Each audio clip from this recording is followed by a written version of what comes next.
Interrogative.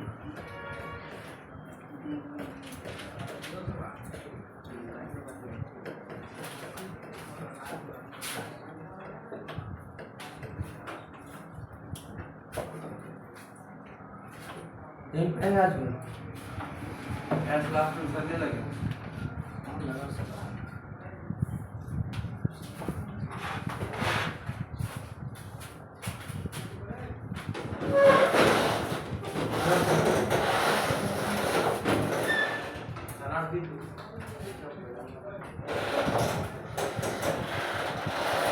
When where यानी WH question WH word जो भी होता है, वेन वेयर व्हाट ये तो होता ही, और हाउ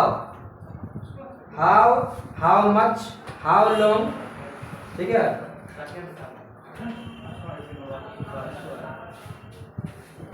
इसका डेफिनेशन हम लोग लिखेंगे, when where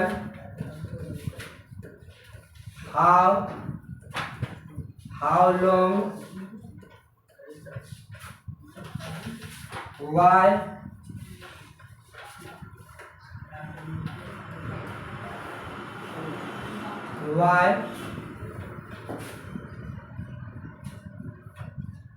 how much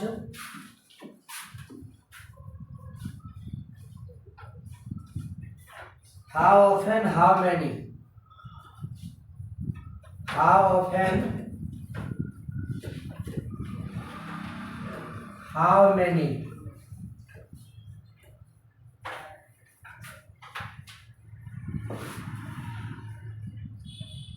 etc are called interrogative adverbs. etc are called interrogative adverbs when they are used in asking questions. When they are used in asking questions.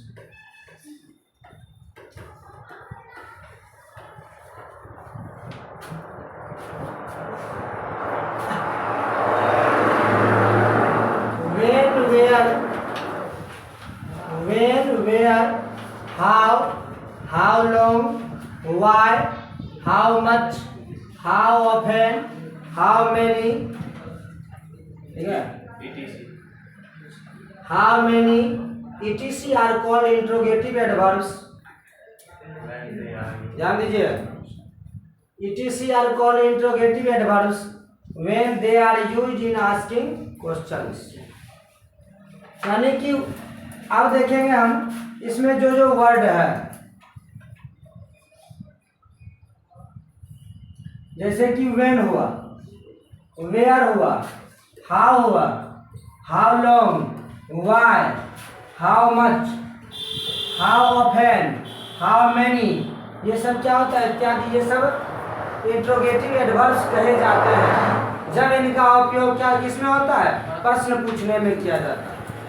प्रश्न पूछने में यदि इसका उपयोग किया जाता है, why are you working, why are you working, समझ रहे हो, वाई आर यू वर्किंग, इसमें प्रश्न पूछने के लिए वाई का प्रयोग किया गया, प्रश्न पूछने के लिए वाई का प्रयोग किया गया, इसलिए वाई यहाँ पर क्या होगा, इंट्रोगेटिव एडवर्ब कहा जाएगा। क्या कहा जाएगा, इंट्रोगेटिव एडवर्ब कहा जाएगा। How many brothers and sisters do you have, आपके पास कितनी भाई एवं बहनें हैं।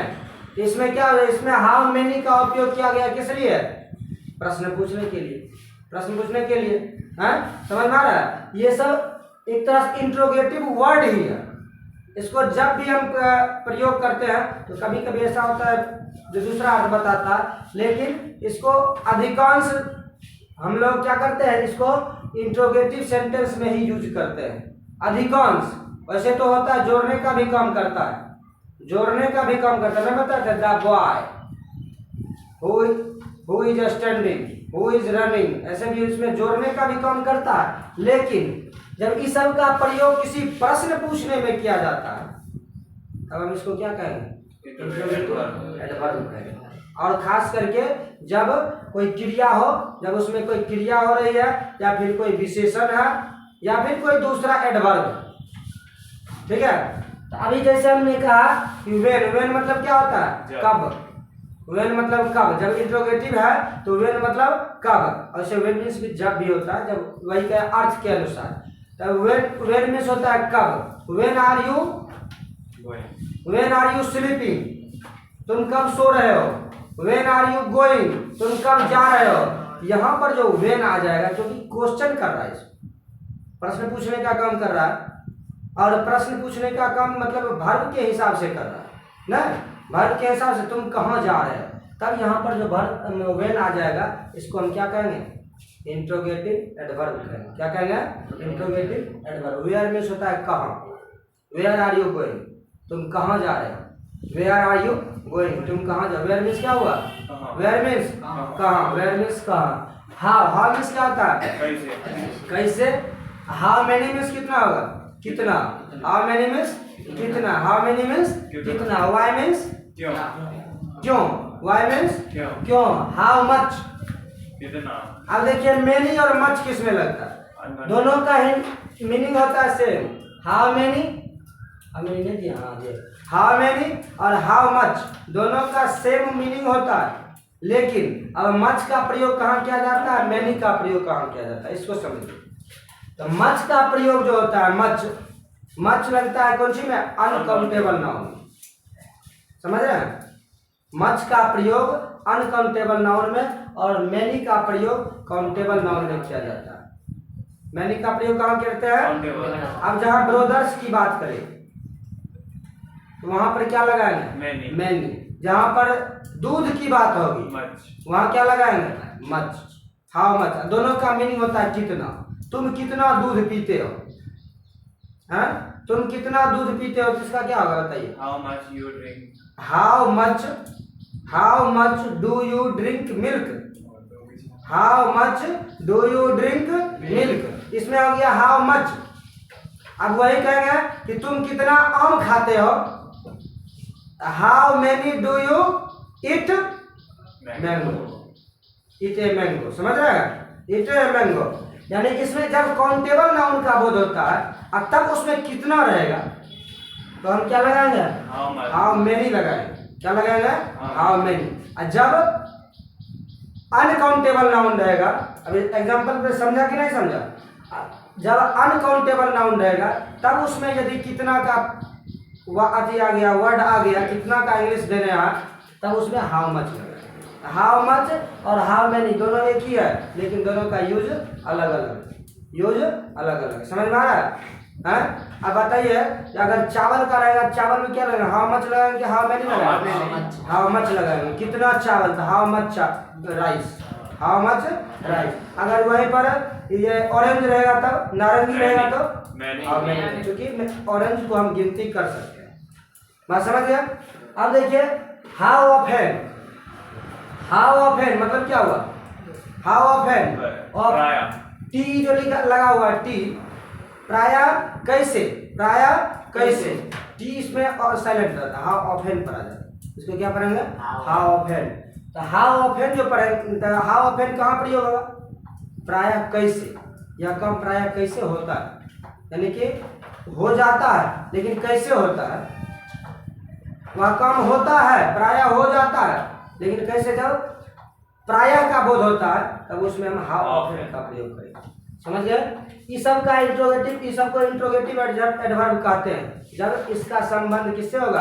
किसी क्वेश्चन पूछने में और किसी वर्ब से या फिर किसी एडजेक्टिव से या फिर किसी दूसरा एडवर्ब से, तब ये सब क्या कहेगा? इंट्रोगेटिव एडवर्ब कहेंगे। ठीक है? एग्जांपल के लिए सेंटेंस में बताएंगे वेयर इज मुकुल।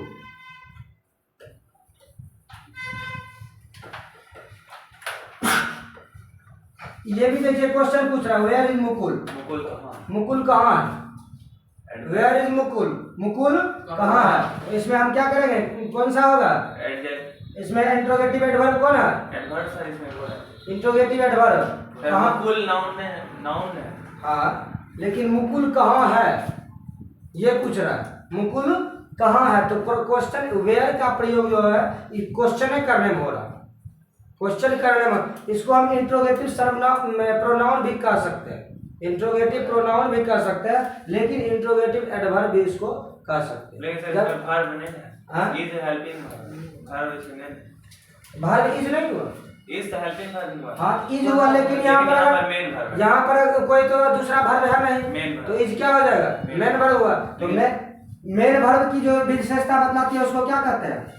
तो सर यहाँ इज की विशेषता है। मुकुल कहाँ है, समझ रहे हैं? मुकुल कहाँ है, इसमें नाउन के स्थान पर इसका प्रयोग नहीं हुआ, ये बात जान लीजिए कि नाउन के स्थान पर इसका प्रयोग नहीं हुआ, इसका प्रयोग हुआ है जो स्थान का बोध कराने के लिए, क्वेश्चन कर रहा है।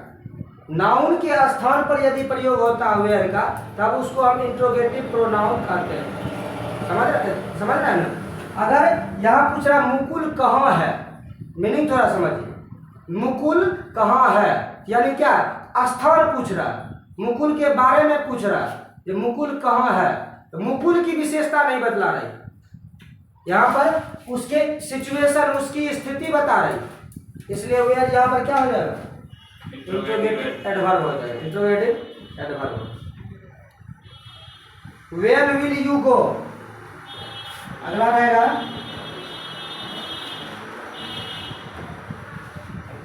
When will you go, when will you go, इसमें कौन सा होगा? व्हेन हो जाएगा। कौन एडवर्ब? Interrogative interrogative adverb. समझ में आ गया नहीं आया? जब how, where, when, how much इस सब का प्रयोग यदि क्वेश्चन पूछने में किया जाता है, क्वेश्चन पूछने में किया जाता है, तो इसको हम इंट्रोगेटिव एडवर्ब कहते हैं।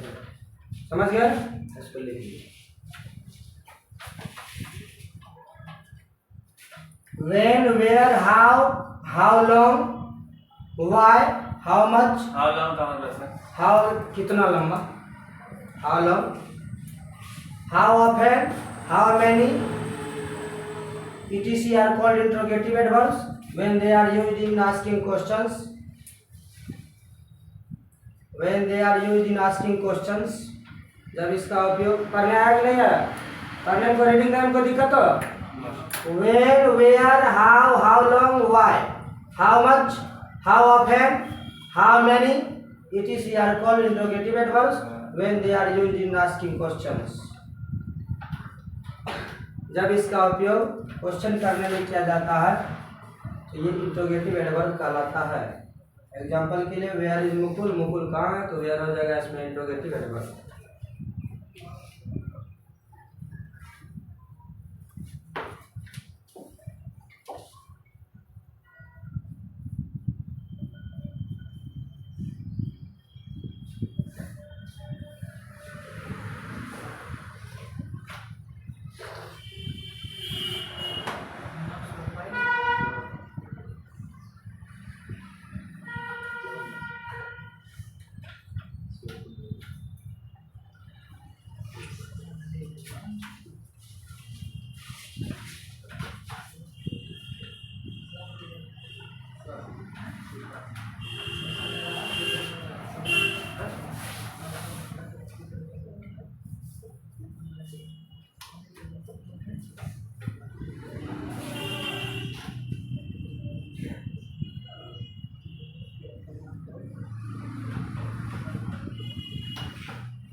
लिख लिए।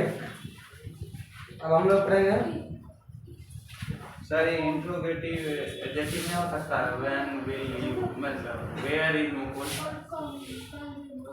जब नाउन के ठीक पहले लगा होगा तब होगा, नाउन के ठीक पहले लगा होगा तब इसको हम इंट्रोगेटिव एडजेक्टिव कह सकते हैं।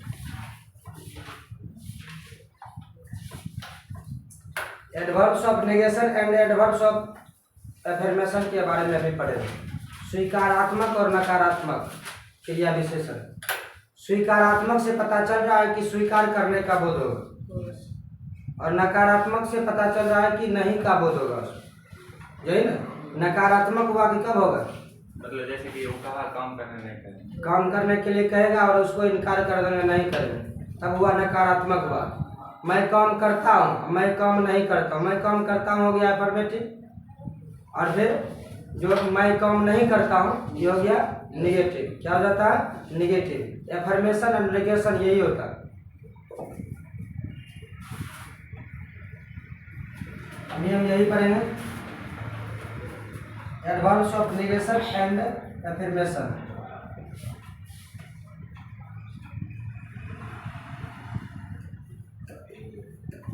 Adverbs of negation and affirmation।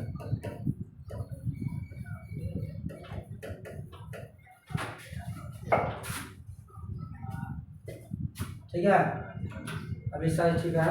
Video में आवाज पूरा पूरा आने है कि नहीं दिखा, ऊपर जा रहा है, ऊपर सिर्फ 3 नंबर वाला है उसे, जिसको इधर उधर कर सकते हो नाम एक मेरे इंसर्ट कर दो। हाँ, इसको इधर उधर कर सकते, हाँ बड़ा भी कर सकते, वो सर्जी कर रहे थे। प्रैक्टिकल से नॉलेज मिलेगा। Yes. Adverbs of negation and affirmation. स्वीकारात्मक एवं नकारात्मक क्रिया विशेषण। फोन को लोग चलाना सीखने के लिए कोई अति थोड़ी जाता है, कहीं जाता है तो चलाते चलाते अपने आप सब कुछ चलाना सीख जाते, वही भी है। यस। इसको भी जितना यूज करेंगे उतना जानकारी प्राप्त होगा कि भाई कहाँ पर क्या है। बहुत सारा फंक्शन रहता है, लेकिन लोग जानकारी के अभाव में कुछ नहीं कर पाता। एक बार सबसे शुरू में क्या हुआ था, मेरे चाचा जी लाए थे वो छोटका मोबाइल, इतना बड़ा मोबाइल था, मतलब वो पहले नोकिया वाला नहीं चलता था, और नोकिया वाला सबसे पहले मोबाइल आया था हमारा घर। तो क्या हुआ कि उसमें न रात में ना अति फोन करते थे तो उसमें वाइब्रेशन चालू हो गया। अब हमारा घर चला रहे थे तनी देर हमें, तब छोटे छोटे बच्चे थे, तब हमको मतलब कि लगा कि अब क्या होगा, कि थरथरेना शुरू कर दिया। इसमें वाइब्रेशन होता है थरथरेना, जब हम पापा लेते हैं केकरो लेते हैं, बस जा करके चुपचाप रख दिए। फोन आया उधर से, फिर थरथरेना चालू। हमारा पप्पो को उतना अथी नहीं जब कैसे ठीक होगा, सबको लगा कि मतलब कि चार्ज ज़्यादा हो गया है इसीलिए वाइब्रेशन देता है। पहले बात कर रहे हैं ताकि किसी के पास केकरो था भी नहीं, दिखाते कम से कम वो ठीक भी कर देता, कोई जानवे नहीं करता था, तब थरथराता था। तब जहाँ लिए थे उसी दुकान पर गए, अब लिए थे कहाँ से, खगड़िया से लिए थे, तब उसको लेकर के खगड़िया गए। खगड़िया गए तो वहाँ पर जाकर दिखाया, कहा कि सेटिंग है, उसके लिए तो आम बात था। लेकिन यहाँ पर सब घर के लोग जो है पूरा एकदम बेचैन हो गए कि मोबाइल में, नया मोबाइल में क्या हो गया, थरथराना शुरू कर दिया, ये तो खराब हो जाएगा। तो वही होता है कि प्रैक्टिकल से नॉलेज बढ़ता है। और वहाँ गए तो तुरंत 1 मिनट किया है ना, बस वाइब्रेशन बंद कर दिया, बंद हो गया। रुपा कैसे लेगा, उसको पता था, वो रुपा कैसे लेगा। बाकी और किसी को पता नहीं था, गाँव घर में किसी को पता नहीं था, कहे कि मोबाइल में ज़्यादा चार्ज हो गया है इसीलिए वो ज़्यादा वाइब्रेट मार रहा। तो वाइब्रेट भी हमको नहीं पता था कि वाइब्रेशन है, हम कहे थरथरा रहा है, इसमें कुछ हो गया है आधे, जब फोन आता है थरथराता। यही है, जानकारी के अभाव में लोग मीनिंग गलत निकाल लेते हैं। चलिए, adverbs of negation and affirmation का कहेंगे हम, जब इसका उपयोग किसमें करेंगे, किसी स्वीकारात्मक जवाब के लिए, किसी स्वीकारात्मक जवाब के लिए। यस, श्योरली, सर्टेनली, इसमें लिखेंगे हम yes, surely, certainly,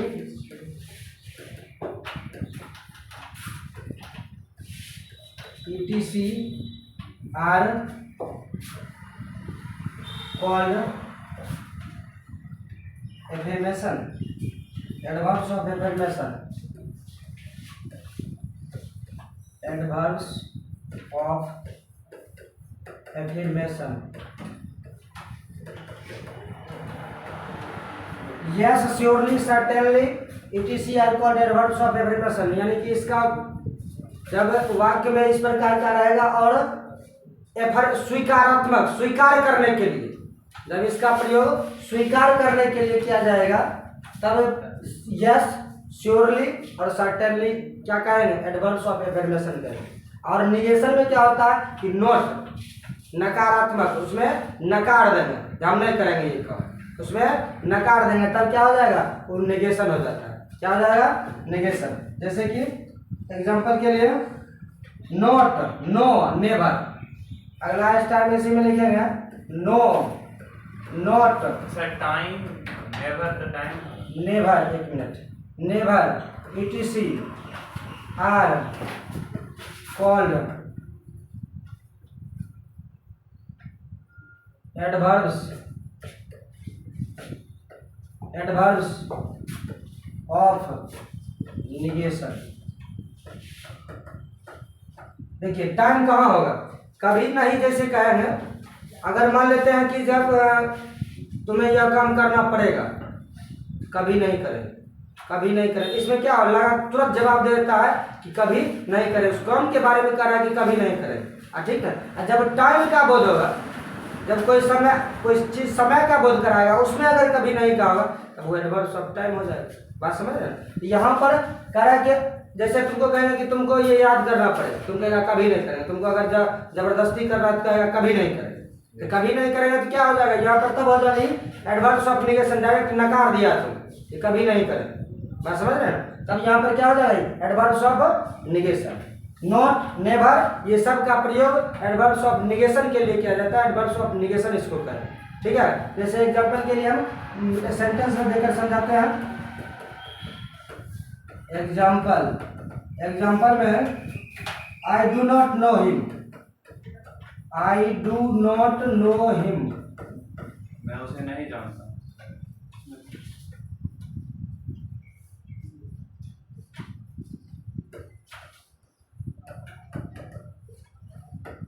I do not know him, इसमें देखिए नॉट है, मैं उसे नहीं जानता, मैं उसे नहीं जानता हूँ, तो निगेशन आ गया। क्या हो गया, नहीं जानता हूँ, नहीं जानता हूँ, इसमें निगेशन कौन आएगा, कौन होगा, नॉट।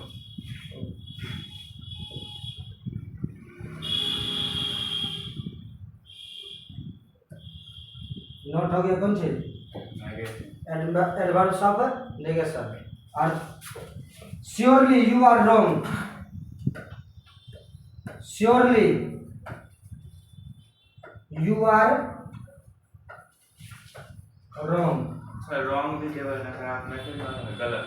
हाँ, लेकिन इसमें निश्चित ही तुम गलत हो, निश्चित ही तुम गलत हो, एकदम निश्चित रूप से कह रहा है कि तुम गलत हो। श्योरली एकदम निश्चित है कि तुम गलत हो, तो इसमें क्या हो जाएगा, श्योरली, श्योरली क्या होगा, एडवर्ब्स ऑफ एफर्मेशन।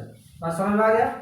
यही तीनों रहेगा। अगर नकारात्मक रहेगा जो कि रिलेटेड कौन चीज होगा, वर्ब से होगा, वर्ब से होगा, तो उसको हम एडवर्ब्स ऑफ निगेशन या फिर एफर्मेशन कहेंगे। सर इसमें वर्ब कौन सा है, इसमें आर वर्ब, इसमें surely you are wrong, are helping main verb हो गया, मेन वर्ब, उसके अलावा कोई वर्ब नहीं तो आर का और कहाँ है इसमें, श्योरली, तुम गलत हो, श्योरली थोड़े वर्ब होगा, श्योरली तो एडवर्ब हो गया। हाँ, तो श्योरली सर किसकी विशेषता है, निश्चित, इसमें विशेषता बता रहा है कि तुम गलत हो, तुम गलत हो, तुम्हारे काम की विशेषता बतला रहा है। निश्चित ही तुम गलत, तुमको निश्चित कैसे कर रहे, तुम्हारा काम गलत, इसीलिए तुमको कह रहे हैं निश्चित ही तुम गलत हो, तुम्हारा नेचर गलत होगा या फिर तुम्हारा काम गलत होगा, इसीलिए कहते तुम गलत हो। तो गलत कैसे कहा जाएगा, कोई वर्ब रहेगा तभी तो कहा जाएगा, कोई काम तुम्हारा देखेंगे तभी तो कहा जाएगा तुम गलत हो, वही बात है। इसीलिए श्योरली इसमें एकदम 100% गारंटी के साथ कह रहा है कि तुम गलत, श्योरली यू आर रॉन्ग, ठीक है ना। श्योरली यहाँ क्या हो जाएगा, एडवर्ब्स ऑफ निगेशन की एफर्मेशन, एफर्मेशन। और नोट क्या हो जाएगा यहाँ पर, नेगेशन। नेगेशन। चले लिख लिए थे। लिख Yes, surely, certainly, etc. are called adverbs of affirmation. No, no, not, सही बात। No, not, never, etc. are called adverbs of negation. इसमें I do not know him.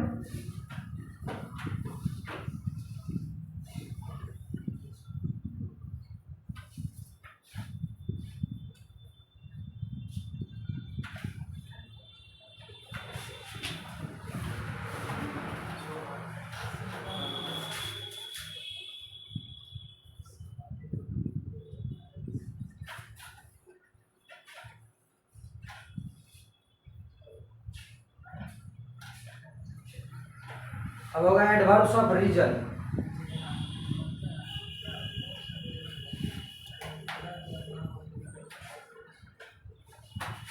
कारणवाचक क्रिया विशेषण।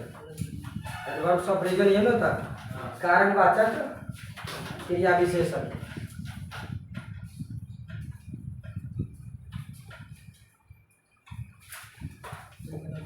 लिख ले सर, इरेज कर।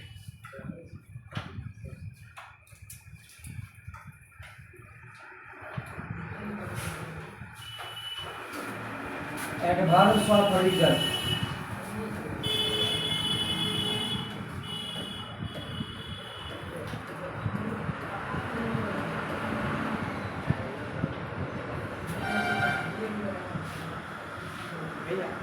Adverbs of reason.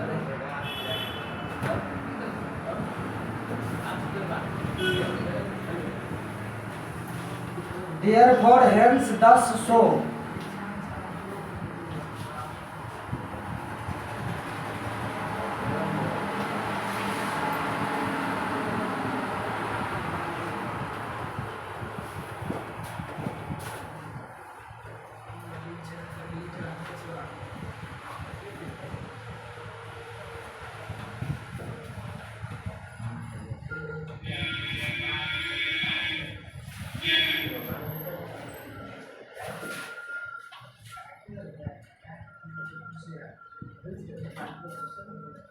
उसको पहले सर काट दीजिए।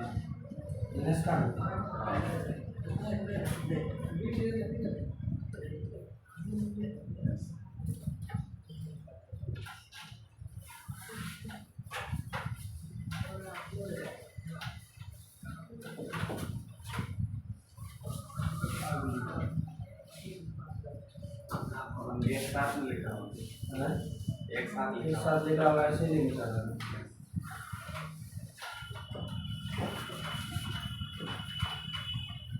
Therefore, hence, thus. Therefore, hence, thus,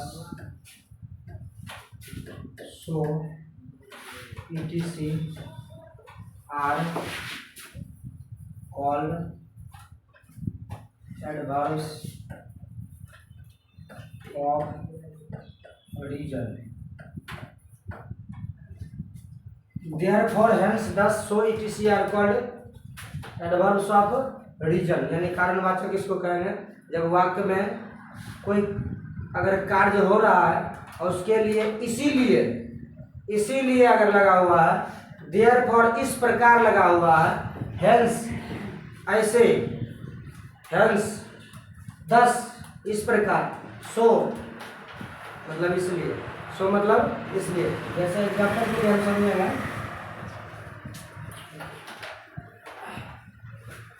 example में हम समझेंगे, he therefore left school. He therefore left school. इसमें देखिए therefore, he therefore left school. He therefore left school. इसका मीनिंग क्या हुआ? He therefore left school मतलब अतः वह स्कूल छोड़, इसी कारण, यहाँ पर जो है इसी कारण वह क्या किया, स्कूल छोड़ दिया। इसी कारण वह स्कूल छोड़ दिया, यानी क्या, तो इसमें कारण बता रहा है, इसी कारण। सो भी कहीं कहीं रहेगा, सो भी मतलब इसीलिए होता है उसका, इसी कारण वह स्कूल छोड़ दिया।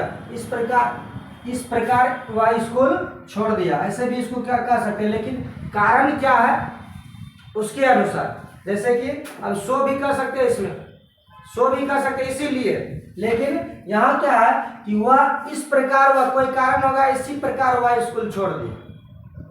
बात समझ रहे हैं? इसमें जो इस प्रकार है, ये इस प्रकार क्या हो जाएगा, एडवर्ब्स ऑफ रीजन हो जाएगा, एडवर्ब्स ऑफ रीजन। देयर, खास करके जानिए कि देयर फॉर, सो, हेंस, दस, इस प्रकार का जब वर्ड आएगा उसको हम एडवर्ब्स ही कहेंगे, क्योंकि ये कारण, जब वर्ब का कारण ही बताता है, ये वर्ड जो है वर्ब का कारण बताता है, इसीलिए इसको हम क्या कहेंगे, एडवर्ब्स ऑफ रीजन कहेंगे। एक और एग्जांपल देते हैं, please don't look so angry, please don't look so angry, इसका मीनिंग क्या होता है, please don't look so angry, कृपया इतना क्रोधित होकर मत देखे, क्रोध बस मत देखे। इसमें सो एंग्री, क्रोध से देखने का इसमें काम हो रहा है और क्रोध से हो रहा है। बात समझ रहा है? इसमें क्या कर रहा है, इसमें क्रोध से जोड़ने का, क्रोध का काम कर रहा है कौन, सो, इसलिए सो यहाँ पर क्या हो जाएगा, एडवर्ब ऑफ रीजन हो जाएगा। कारण बता रहा है कि प्लीज डोंट लुक, कृपया उसे नहीं देखे, सो एंग्री, इतना क्रोधित होकर मत देखे। कारण बता रहा है, क्रोध से आप देख रहे हो उसको, क्रोध से आप देख रहे हैं, इसलिए आपको कह रहा है कि क्रोध से नहीं देखे। इस यहाँ पर जोड़ने का काम कौन कर रहा है, सो एंग्री, यानी सो हो जाएगा कौन चीज, adverb of reason, adverb of reason.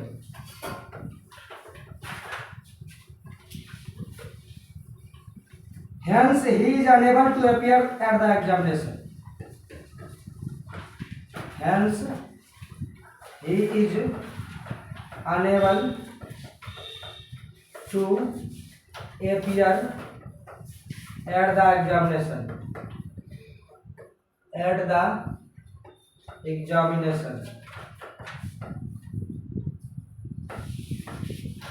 Hence he is unable to appear at the examination. इसमें कौन सा हो जाएगा, हेंस हो जाएगा। ध्यान दीजिएगा कि जहां पर देयर फॉर हेंस, दस, सो ऐसा रहेगा तो उसको हम क्या कहेंगे, कौन सी कहेंगे, एडवर्ब्स ऑफ रीजन कहेंगे, क्योंकि ये सब जो है वर्ब का ही कारण बताने का काम करेगा। कारण बताने यानी जोड़ने, कारण जोड़ने का काम करेगा, कारण को जोड़ने का, इसमें कारण बता नहीं रहा, हेंस से कारण स्पष्ट नहीं हो रहा, सो से कारण स्पष्ट नहीं हो रहा, देयरफॉर से कारण स्पष्ट नहीं हो रहा, लेकिन कारण को जोड़ने का काम जो है यही तीनों कर रहा है, इसीलिए इसको हम क्या कहेंगे, एडवर्ब्स ऑफ रीजन कहेंगे, एडवर्ब्स ऑफ रीजन। ठीक है, लिख लीजिए।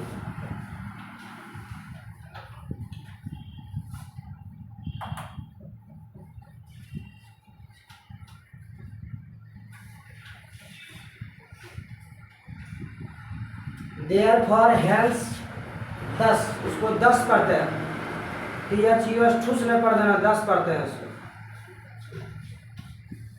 कभी कभी ऐसा होता है कि जैसे कि HERE हेयर लिखा होता है, उसको हेयर नहीं पढ़ते हैं, तो बच्चा अगर नहीं सुना हुआ रहता तो कहता है हेरे, आई एम हेरे। ऐसा नहीं होना चाहिए, वहाँ पर THUS लगा तो ठूस पढ़ देंगे उसको, 10 पढ़ेंगे उसको, 10। Therefore, hence, thus, so, etc. are called adverbs of reason. I am here.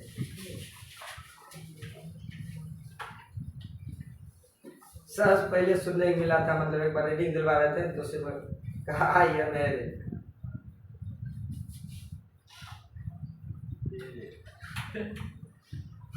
Hair लिखा होता है, HERE नहीं लिखा होता, H इस उसका भी मतलब एकदम प्रोनाउंसिएशन जो है उसका सेम किया, H इस रोए कर है, R इस रोए कर है, आई एम है। इसी तरह 10 लिखा हुआ तो उसको ठूस नहीं पढ़ देना तुम लोग, उसको 10 पढ़ेगा। ठीक है, Therefore, hence, thus, so it is here called adverbs of reason.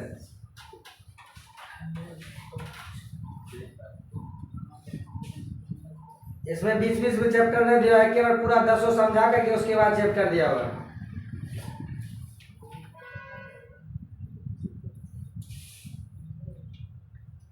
कारण बताते बताते अब रिलेटिव को बताते रिलेटिव तब बचेगा सेंटेंस एडवर्ब। रिलेटिव का काम क्या होता है? जोड़ना, संबंध जोड़ना। रिलेटिव यही होता है। रिलेटिव मीन्स संबंध। रिलेटिव एडवर्ब्स मतलब संबंधवाचक क्रिया विशेषण। Relative adverbs modify the verbs following them and at the same time join two sentences together. दो वाक्यों को जोड़ने का काम करता है। दो वाक्यों को जो जोड़ने का काम करता है मीडिएटर का काम नहीं करता है। Mediator relative adverbs modify the verbs. इस तरह एक बार जाएंगे कि भाई कहाँ पढ़ दो टेंस पढ़ जब एडवर्ब इंड करते हैं उसके बाद टेंस पढ़ते हैं।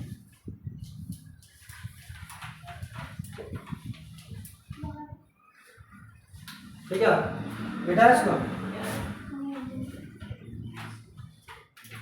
अब क्या पढ़ेंगे हम लोग?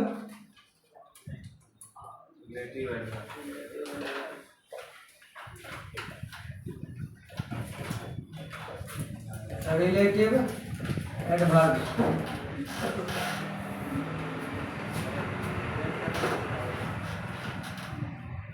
संबंधवाचक क्रिया विशेषण। संबंधवाचक क्रिया विशेषण। देखिए इसका definition. Relative adverbs modify the verbs. Relative adverbs modify the verbs. Relative adverbs modify the verbs following them and at the same time. Following them and at the same time.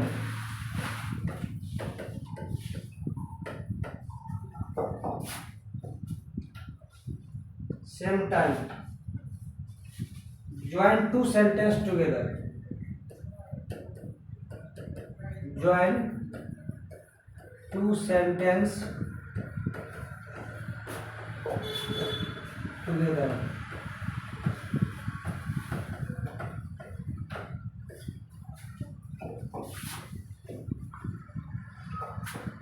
Relative adverbs modify the verbs मतलब verbs को modify करता है। Relative adverbs modify the verbs following them and at the same time following them होना चाहिए।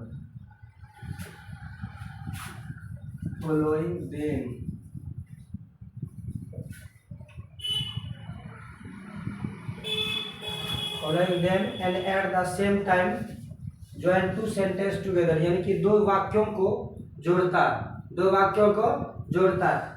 Two sentence together यानी कि दो वाक्यों को एक साथ जोड़ता है। उसको क्या कहते हैं? रिलेटिव एडवर्ब्स कहते हैं। अब कैसे इसको एग्जांपल के तौर पर हम समझेंगे। एग्जांपल जैसे कि this is the house where he lived. This is the house where he lived।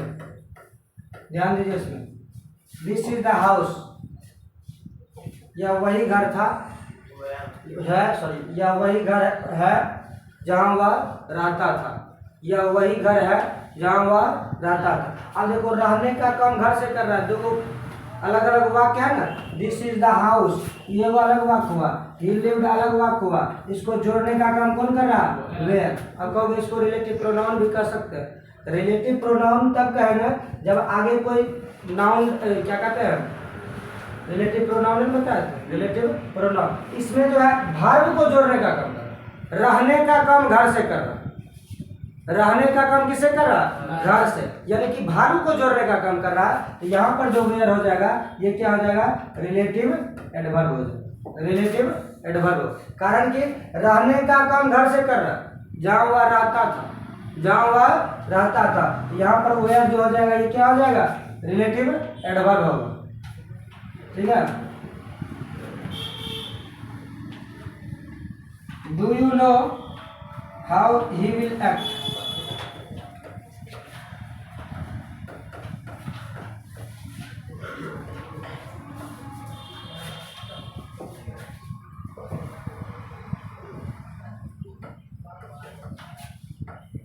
Do you know how he will act, क्या आप जानते हैं कि वह कैसे एक्ट करेगा, यानी प्रदर्शन करेगा, कैसे प्रदर्शन करेगा। डू यू नो, क्या आप जानते हैं कि वह कैसे प्रदर्शन करेगा। इसमें कह रहा है क्या आप जानते हैं, ये अलग वाक्य हो गया, वह कैसे प्रदर्शन करेगा ये अलग वाक्य हो गया।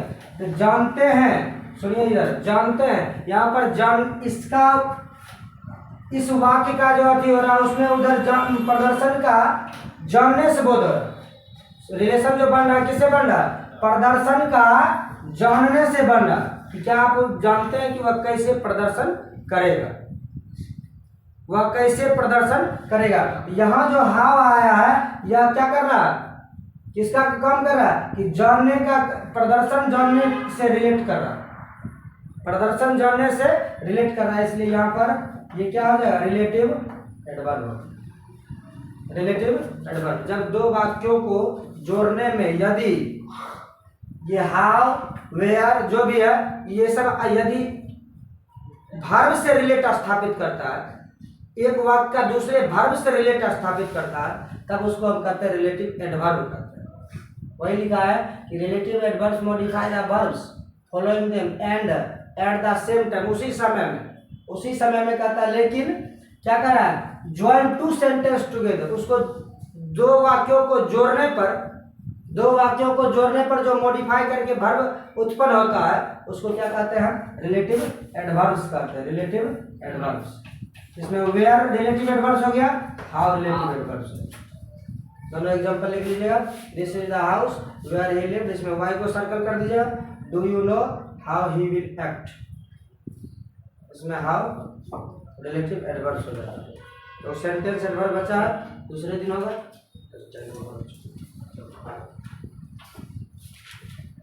इसको थोड़ा देख लेना।